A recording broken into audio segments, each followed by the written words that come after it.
Portuguesa queria ocupar as terras da colônia e o plano foi transformar o Brasil num importante produtor de açúcar, porque esse era um produto de um bom preço na Europa. Lembram que a gente estudou que o açúcar, a cana-de-açúcar, pelo fato de ser a matéria-prima de produzir o açúcar, ela era muito valorizada na Europa e tinha um bom preço. Então, o intuito era fazer com que o Brasil revendesse cada vez mais açúcar. Os portugueses que se interessassem em produzir açúcar no Brasil recebiam terras para construir fazendas.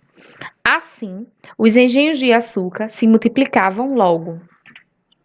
Aí a gente tem uma tabela onde ele traz o ano, tá? E o número de engenhos, ou seja, o número de produtores de açúcar que foi aumentando, certo? Em 1570, tinha 60 engenhos produzindo açúcar. 10 anos depois, já tinha 118, tá?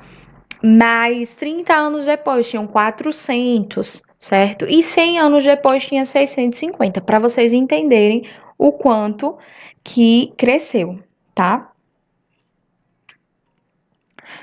Com a falta de mão de obra para a agricultura da cana-de-açúcar, os portugueses decidiram trazer os negros africanos para trabalhar como escravos no Brasil.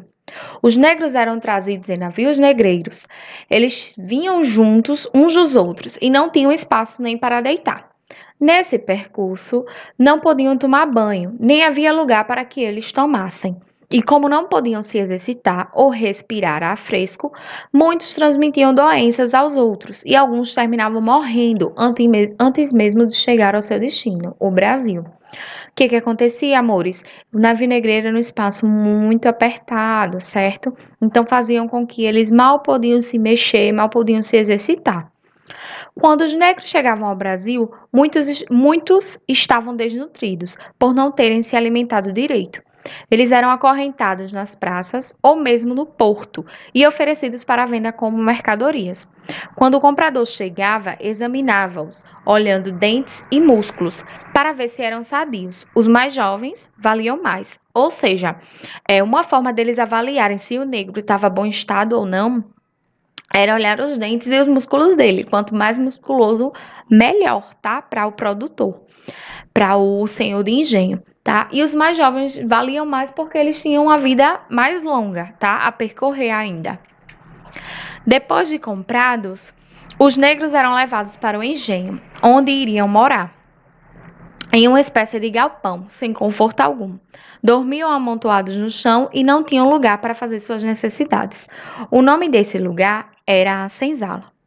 Na senzala, o negro não tinha liberdade para ir e vir. Ele acordava muito cedo e começava a trabalhar, sempre vigiado pelo feitor. Aí, antes que vocês perguntem, quem era o feitor? Tá? O feitor era o responsável pelos negros. Caso acontecesse de alguém desobedecer o feitor ou o senhor do engenho, ele era castigado, apanhava de chicote, ficava preso pelos braços e pelas pernas e etc. Um dos castigos mais temidos era ser chicoteado no tronco, certo? É quando os negros iam para o tronco, eram acorrentados e levavam várias chicotadas. Inclusive, um desses castigos foi retratado na novela A Escrava Isaura, que passou, tá? E inúmeras outras novelas que falam sobre escravidão, certo?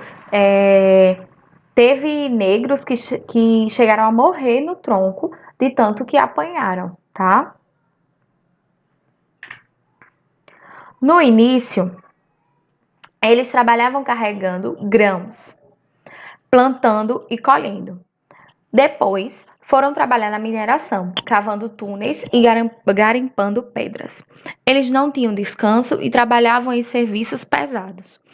Alguns negros trabalhavam na Casa Grande e por isso tinham melhores roupas, porque eles estavam em contato sempre com os senhores de engenho, então eles tinham que ter uma roupinha melhor, tá? Lá eles cozinhavam, cuidavam da casa, e dos filhos do senhor de engenho. No dia a dia, os negros não recebiam tantos alimentos, e algumas sobras da casa do senhor de engenho eram mandadas para as senzalas. Destas, os restos do porco, como pé, rabo e orelha, eram misturados com o feijão, o que fez surgir uma das comidas mais conhecidas da nossa culinária, a feijoada. A cultura brasileira é recheada de marcas africanas. Já discutimos sobre isso e vamos continuar discutindo ainda, tá? Por quê? A cultura africana, ela trouxe muita riquezas para a nossa cultura, tá? E até hoje seguimos na culinária, na dança, nos instrumentos musicais, no vocabulário, seguimos tendo contato com a cultura africana e prosseguindo, introduzindo cada vez mais essa cultura na nossa cultura, certo? Nas danças e festas religiosas. Maracatu. Maracatu é de origem afro-brasileira e apresenta instrumentos de percussão, ritmo e dança semelhantes aos do candomblé, bem como personagens fantasiados de rei, rainha, servos e dama, conduzindo uma boneca na frente. Congada, tipo de dança guerreira que é marcada por cantos de viola, reco-reco, caixas e tambores. É uma dança dramatizada, que tem como tema a luta do bem contra o mal. O que é uma dança dramatizada? Eles dramatizam, tá? Eles fazem um teatrinho, certo? Da luta do bem contra o mal. Capoeira, que vocês conhecem muito bem. No tempo da escravidão, servia como defesa. Atualmente é uma prática esportiva. A capoeira hoje, como tem dizendo no texto, é uma prática esportiva considerada um esporte, tá? Mas no tempo da escravidão, ela era utilizada como uma defesa. Quando o negro brigava com o outro ou brigava com o feitor da fazenda do senhor de engenho, o que acontecia? Uma forma de defesa que eles tinham de se proteger era lançar os golpes de capoeira, certo? Frevo é uma dança originária da capoeira, trazida pelos negros de Angola. O nome vem de ferver. O passista segura uma sombrinha para equilibrar-se, pois é uma dança frenética. É uma dança que a gente se movimenta muito, que a gente dança bastante, tá? E o frevo hoje em dia ele é uma dança típica do estado de Pernambuco, principalmente da cidade de Recife, tá, gente? Samba significa umbigada. Saiu das senzalas como dança de roda. Era uma dança considerada imoral pelos donos de escravos. Hoje, usa-se o ritmo do samba para a realização de desfiles e enredos das escolas de samba, que a gente vê hoje em dia lá no Rio de Janeiro e em São Paulo, que o samba, né, é o que predomina ali durante o carnaval, né, principalmente nos desfiles das escolas de samba.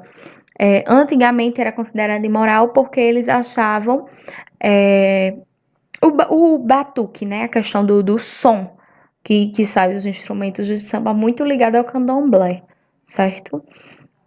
Aí ele traz aí o batuque praticado durante o Brasil do século XIX em pintura de Johann Moritz Rugendas.